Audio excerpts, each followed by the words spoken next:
रूबरू देख रहे हैं। मैं हूं आपके साथ शिवानी रतूड़ी।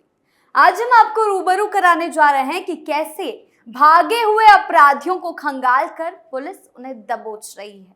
बरेली हिंसा मामले में सरकार अब भी पूरी तरह एक्शन मोड में नजर आ रही है। एक एक कर सभी आरोपियों पर शिकंजा कसा जा रहा है। हथियार सप्लाई करने वाले नेटवर्क पर पुलिस का बड़ा प्रहार हुआ है। अब प्रशासन साफ संदेश दे रहा है कि हिंसा फैलाने वालों को किसी भी कीमत पर बख्शा नहीं जाएगा। बदमाशों के खिलाफ कार्रवाई जा रही है। लगातार ऐसे ऐसे शिकंजे कसे जा रहे हैं जो पूरे गिरोह का भांडाफोड़ कर उन्हें पकड़ने में मदद कर रहे हैं। पुलिस भी एक्शन में है। अपराधियों की संपत्तियों से लेकर उनके लिंक तक सब खंगाल कर शिकंजा कसा जा रहा है। तो किस तरह से सरकार एक्टिव मोड में है, कैसे हर एक आरोपी को ढूंढकर उसके नेटवर्क तोड़कर जा रहे हैं और तौकीर रजा से लेकर हिंसा से जुड़े बाकी आरोपियों पर किस तरह कार्रवाई की जा रही है, आइए जानते हैं विस्तार से। बरेली हिंसा पर पुलिस का बड़ा एक्शन, फरार आरोपियों पर लगातार शिकंजा, दंगे के आरोपियों पर ताबड़तोड़ कार्रवाई। मामले में पुलिस को बड़ी सफलता मिली है। जांच के दौरान पुलिस ने कथित हथियार सप्लायर को गिरफ्तार कर लिया। आरोप है कि उसने हिंसा में इस्तेमाल हुए हथियार उपलब्ध कराए थे। पुलिस लगातार छापेमारी कर रही है। पूरे मामले के हर एक आरोपी को गिरफ्त में लिया जा रहा है। आखिर कैसे पुलिस ने गफ्फार खान तक पहुंच बनाई और कैसे पूरे नेटवर्क पर शिकंजा कसा जा रहा है, देखिए रिपोर्ट। उत्तराखंड से हो रही थी हथियार सप्लाई। बरेली में पुलिस ने पिछले साल 26 सितंबर 2025 को हुई हिंसा के मामले में एक और बड़ी कामयाबी हासिल की है। पुलिस की माने तो बरेली बलवा में उपद्रवियों को उत्तराखंड से अवैध हथियार मुहैया कराए गए थे, जिसमें उत्तराखंड के थाना उधम सिंह नगर इलाके के रहने वाले गफ्फार खान ने एक बड़ी खेप बरेली के उपद्रवियों के लिए भेजी थी। गफ्फार खान के 5 साथियों को पुलिस ने फरवरी महीना में गिरफ्तार कर जेल भेज दिया था, लेकिन गफ्फार खान बरेली पुलिस को पिछले करीब 4 महीने से चकमा देकर फरार चल रहा था। हालांकि अब पुलिस ने बुधवार को सर्विलांस की मदद से गफ्फार खान को उत्तराखंड से दबोच लिया है। अवैध हथियारों का बड़ा कारोबारी है गफ्फार खान। गफ्फार खान उत्तराखंड प्रदेश के उधम सिंह नगर थाना इलाके के ददाऊ गांव का रहने वाला है। गफ्फार खान अवैध हथियारों का बड़ा कारोबार करने के लिए चर्चित है और इसका एक बड़ा आपराधिक इतिहास है। आरोप है कि बरेली में 26 सितंबर 2025 को जुम्मा की नमाज के दौरान जिन उपद्रवियों ने पुलिस पर फायरिंग की थी, उन्हें गफ्फार खान ने ही तौकीर रजा और दूसरे अन्य उपद्रवियों के कहने पर हथियार मुहैया कराए थे। पुलिस ने फरवरी में गफ्फार खान के बाकी साथियों को पहले ही जेल भेज दिया था, लेकिन उत्तराखंड के पहाड़ी इलाकों में छिप कर रह रहे इस मास्टरमाइंड को सर्विलांस की मदद से 20 मई को गिरफ्तार किया गया। पुलिस की माने तो गफ्फार खान तौकीर रजा के करीबी इशरत अली और फरहत अली गैंग के लिए अवैध हथियारों की सप्लाई का अवैध कारोबार करता था, लेकिन अब वो पुलिस के शिकंजे में आ गया है और पुलिस ने कार्रवाई करते हुए अदालत के आदेश पर गफ्फार खान को जेल भेज दिया। तौकीर रजा समेत 94 आरोपियों पर चार्जशीट, हिंसा फैलाने वालों पर जीरो टॉलरेंस। 26 सितंबर को कानपुर के आई लव मोहम्मद विवाद की आड़ में बरेली में माहौल भड़क गया था। मौलाना तौकीर रजा के नेतृत्व में हजारों की भीड़ सड़कों पर उतर आई थी। उपद्रवियों ने पुलिस पर पथराव किया, हमला किया, शहर में तोड़फोड़ की घटनाओं को अंजाम दिया था। हालात इतने बिगड़ गए थे कि कई इलाकों में अफरा तफरी और दहशत तक फैल गई थी। जांच में सामने आया था कि उपद्रव के लिए पहले से तैयारी की गई। आरोपियों ने पेट्रोल बम और एसिड बम तैयार किए थे।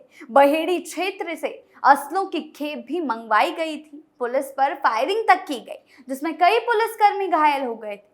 हालात काबू से बाहर होते देख पुलिस ने भी आंसू गैस के गोले छोड़े और फिर लाठीचार्ज कर भीड़ को भगाया, भीड़ को खदेड़ा था और अब ऐसे में जहां इस हिंसा के आरोपियों की धरपकड़ चल रही है, वहीं पिछले दिनों इसके मास्टरमाइंड तौकीर रजा के खिलाफ भी बड़ा एक्शन लिया गया। क्या कुछ कदम उठाए गए हैं, देखिए रिपोर्ट। आरोपियों के अवैध नेटवर्क पर प्रहार, बुलडोजर कार्रवाई से सख्त संदेश। शहर को हिंसा की आग में झोंकने वाले 26 सितंबर के उपद्रव मामले में अब पुलिस आरोपियों को जल्द सजा दिलाने की तैयारी में जुट गई है। उपद्रव के मुख्य आरोपित मौलाना तौकीर रजा समेत 94 आरोपियों के खिलाफ दर्ज सभी मुकदमों में चार्जशीट दाखिल की जा चुकी है। इसके बाद पुलिस ने कोर्ट में तेजी से ट्रायल शुरू कराने और आरोपियों को जल्द सजा दिलाने के लिए विशेष टीमें गठित की। ये टीम सभी साक्ष्यों को मजबूत तरीके से कोर्ट में पेश कर पैरवी में मदद करेगी। स्थिति इतनी तनावपूर्ण हो गई थी कि तत्कालीन एसएसपी अनुराग आर्य को खुद सड़क पर उतरकर मोर्चा संभालना पड़ा। पुलिस ने कई घंटे की मशक्कत के बाद उपद्रवियों पर काबू पाया। घटना के बाद 5 थानों में 10 मुकदमे दर्ज किए गए थे। करीब 3000 लोगों को आरोपी बनाया गया, जबकि 125 लोगों को नामजद किया गया। घटना के बाद पुलिस ने बड़े स्तर पर कार्रवाई शुरू की थी। महज 2 दिन के अंदर मौलाना तौकीर रजा समेत 94 आरोपियों को गिरफ्तार कर जेल भेजा गया। प्रशासन ने कानून व्यवस्था बिगाड़ने की आशंका को देखते हुए तौकीर रजा को 27 सितंबर को ही फतेहगढ़ जेल शिफ्ट कर दिया था। उपद्रव से जुड़े 2 प्रमुख आरोपी मुकदमे की विवेचना क्राइम ब्रांच को सौंपी गई थी, जिसकी जांच इंस्पेक्टर संजय धीर कर रहे हैं। पुलिस सभी 10 मुकदमों में चार्जशीट दाखिल कर चुकी है। हालांकि कुछ मामलों में पार्ट चार्जशीट अभी दाखिल होनी बाकी है। अब पुलिस की कोशिश है कि कोर्ट में जल्द ट्रायल शुरू हो और आरोपियों को सख्त सजा मिले। नोडल अधिकारी कविक्शन अंशिका वर्मा ने बताया कि सभी मामलों में तेजी से पैरवी कराने के लिए विशेष टीम बनाई गई। ये टीम साक्ष्य जुटाने और कोर्ट में प्रभावी पैरवी सुनिश्चित करेगी, ताकि आरोपियों को जल्द से जल्द सजा दिलाई जा सके।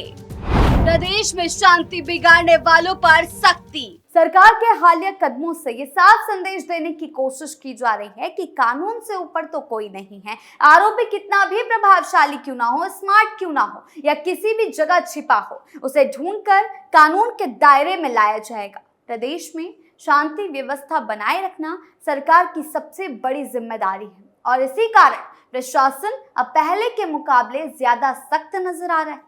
जिन लोगों पर दंगे फैलाने, माहौल खराब करने या हिंसा भड़काने के आरोप लग रहे हैं, उनके खिलाफ लगातार कार्रवाई की जा रही, ताकि समाज में डर और असुरक्षा का माहौल पैदा ना हो।